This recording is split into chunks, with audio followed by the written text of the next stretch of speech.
জরায়ু বা ইউটেরাস এটা মা বোনদের একটা রিপ্রোডাক্টিভ অর্গান। এই রিপ্রোডাক্টিভ অর্গানের মাধ্যমে সৃষ্টিকর্তা মানব জাতিকে সৃষ্টি করেছেন। এখানেই আমরা ছিলাম, এখান থেকেই আমরা দুনিয়াতে এসেছি। অর্থাৎ জরায়ুটা হলো জন্মদানের একটা প্রক্রিয়া মাত্র। বিভিন্ন কারণে এই জরায়ু নিচের দিকে নামতে পারে, বড় হয়ে যেতে পারে, যেটাকে আমরা প্রোলাপস অফ দি ইউটেরাস বলে থাকি। এর অনেকগুলো কারণ আছে। ইদানিংকালে দেখা গেছে যে যাদের বয়স কম, 25 থেকে 35, তাদের এটা হচ্ছে, তাদের এটা হওয়ার কথা ছিল না। কেন হচ্ছে এই ব্যাপারে আমি গুরুত্বপূর্ণ কিছু আলোচনা করব, এবং আলোচনাটা করানোর জন্য অনেক ভাই বোন সরাসরি আমাকে ফোন করে অনুরোধ করেছেন যে স্যার, এই ব্যাপারে একটু নূতন কোনো তথ্য আপনি দিলে আমরা উপকৃত হব, আসল বিষয়টা আমরা জানতে পারবো এবং আমাদের করণীয় কি এ বিষয়ে আমরা বুঝতে পারবো। আসসালামু আলাইকুম রহমতুল্লাহি ওয়া বারাকাতুহু। আমি ডাক্তার মীর শহীদুল ইসলাম, আমার চেম্বার শুভেচ্ছা 255, ঐতিহ্যবাহী শেখঘাট, সিলেট। জি, গুগলে ডাক্তার মীর শহীদুল ইসলাম কথাটি লিখে সার্চ দিলে আপনি আমার সম্পর্কে বিস্তারিত তথ্য পেয়ে যাবেন। জি দর্শক শ্রোতা, আলোচনা করব ইউটেরাস প্রলাপ বা জরায়ু নিচে নেমে যাওয়া, জরায়ু বাল্কি হয়ে যাওয়া, জরায়ু বড় হওয়া, জরায়ু স্থানচ্যুত হওয়া, এই ব্যাপারে কিছু নূতন তথ্য দেব। এই মুহূর্তে যে তথ্যটা দেব, জরায়ুটা নিচের দিকে ঠিকই নেমে যাচ্ছে, কিন্তু ও কিন্তু একা নামে না। ও যখন নামে ওর দুই সাথীকে নিয়ে কিন্তু নামে। হয়তো বলতেছেন যে জরায়ুর আবার সাথীকে। হ্যাঁ, জরায়ুর সাথী মানে জরায়ুর সাথে যে দুটো অর্গান আছে, এ দুটোই জরায়ুর সাথী। এই সাথীকে, একটা সাথী হলো ইউরিনারি ব্লাডার। ইউরিনারি ব্লাডার ইউটেরাসের একদম কাছাকাছি। যখন নিচের দিকে জরায়ুটা প্রলাপস হয়, ইউটেরাসটা যখন নিচের দিকে আস্তে আস্তে ধাপিত হয়, তখন কিন্তু ইউরিনারি ব্লাডারটাকেও নিচের দিকে নামিয়ে দেয়। অনুরূপ ডাইজেস্টিভ সিস্টেমের যে রেকটালটা আছে, এই রেকটালটার উপরেও একটা প্রেশার করে, একটা বড় একটা প্রেশার ক্রিয়েট করে, যার পরিপ্রেক্ষিতে এই রেকটালটাও নিচের দিকে নেমে আসে। আর এই নিচের দিকে নেমে আসার পরিপ্রেক্ষিতে পায়খানা করতে কষ্ট হয়। অনেক সময় আঙুল দিয়ে, চিপ দিয়ে, বিভিন্ন কৌশল অবলম্বন করে তারপর কিন্তু মলত্যাগ করতে হয়।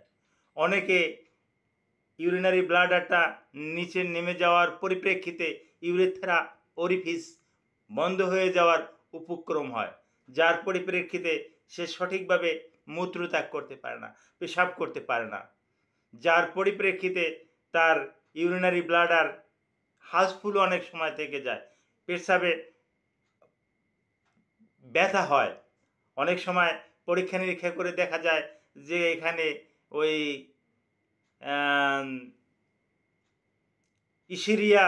ইশিরিয়াশিয়া কোলাই অর্থাৎ ইকোলাই নামে একটা জীবাণু এখানে বিদ্যমান, যার পরিপ্রেক্ষিতে ইউরিনারি ট্র্যাক্ট ইনফেকশন এবং সিস্টাইটিস হয়ে থাকে। এবং দীর্ঘদিন যদি সিস্টাইটিস থাকে, তাহলে এর একটা ক্ষতিকর প্রভাব কিন্তু রেনালের উপরে পড়ে, কিডনির উপরে কিন্তু পড়ে।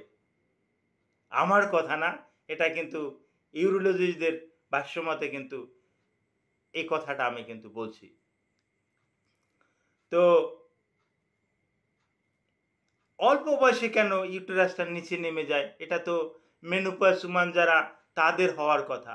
মাসিক বন্ধ হয়ে গেছে, তাদেরটা লিগামেন্টগুলো ঢিলা হয়ে গেছে, পটটা বড় হয়ে গেছে, যার পরিপ্রেক্ষিতে এটা নিচের দিকে নেমে যাচ্ছে, এটা একটা স্বাভাবিক প্রক্রিয়া। তবে সবার যে নামবে এমন না। তবে বেশিরভাগ ক্ষেত্রেই এটা নিচের দিকে নেমে যায়। আর সিংহভাগ ক্ষেত্রে তখন আমরা বলি যে এই মুহূর্তে আপনি একটা কাজ করেন। এটা এতটা প্রলাপস হয়ে গেছে যে এখানে আলসার হয়ে গেছে। সুতরাং ইউটেরাসটাকে রিমুভ করে ফেলেন। তো হ্যাঁ, আমাদের কথা অনুসারে অনেকেই এটা রাজি হয়ে যায়, এটাকে ডিলিট করে রিমুভ করে ফেলে। কিন্তু অল্প বয়স সে তো আর এটাকে রিমুভ করতে পারছে না। সে একটা সন্তান নিচ্ছে বা দুটো সন্তান নিচ্ছে, আরও সন্তান নেওয়ার ইচ্ছে আছে।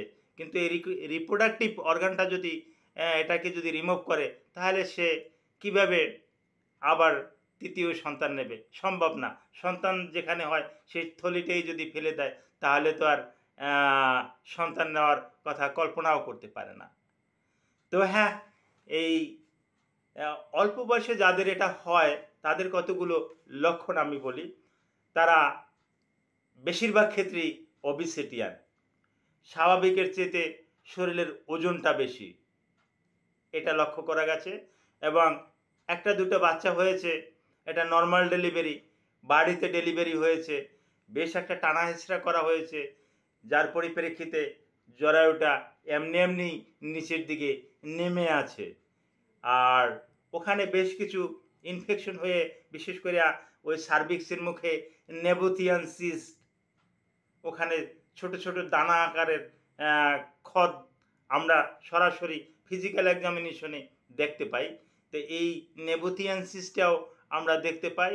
তারপর আসে এখানে কিছু হোয়াইট ডিসচার্জ হচ্ছে, কিছু দুর্গন্ধযুক্ত স্রাব যাচ্ছে, এটাও কিন্তু আমরা পরিলক্ষিত করি। এই রকমের পরিলক্ষিত করার পর কিছু আমরা ড্রাগও দিয়ে থাকি। আর একটা সমস্যা হলো, এরা ওই স্বামী স্ত্রী ইন্টার করছে, তেমন একটা তৃপ্তি পায় না এবং ব্যথা পায়। ব্যথা পাওয়ারও কথা, যেহেতু ইউটেরাসটা নিচের দিকে নেমে আছে, সুতরাং এখানে বিপরীত লিঙ্গের একটা ধাক্কা লাগে। এটা অস্বাভাবিক কিছুই না। তো এর অনেক চিকিৎসা আছে।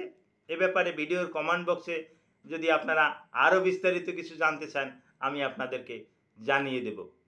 আর আপনাদের উৎসাহ পেলে এ ব্যাপারে আমি নূতন নূতন আরও বেশ কয়েকটা ভিডিও আমি তৈরি করতে সক্ষম হব। তো অল্প বয়সে এই ইউটেরাস প্রলাপসের আরেকটা কিন্তু কারণ, জরায়ু স্থানচ্যুত হয়ে যাওয়ার আরেকটা কারণ, তারা কিন্তু ফিজিক্যাল এক্সারসাইজের সাথে জড়িত না। যদি তারা ইয়োগা করত, ব্যায়াম করত, শারীরিক যে একটা শরীরের যে একটা নিয়ম, এই নিয়ম মাফিক যদি সে কাজ করত, তাহলে কিন্তু হতো না। কিন্তু বর্তমানে এই ইয়ং জেনারেশন, তারা কিন্তু অলস, তারা কিন্তু কাজ বাজ করে না, যার পরিপ্রেক্ষিতে এই সমস্যাটা কিন্তু হয়। সে যদি ধান মাড়াই করতো, ধান বানতো, বা সাংসারিক যে সমস্ত কাজকর্ম এগুলো যদি করতো, তাহলে কিন্তু এই সমস্যাটা থেকে কিন্তু পরিত্রাণ কিন্তু পেয়ে যেত। Thank you all.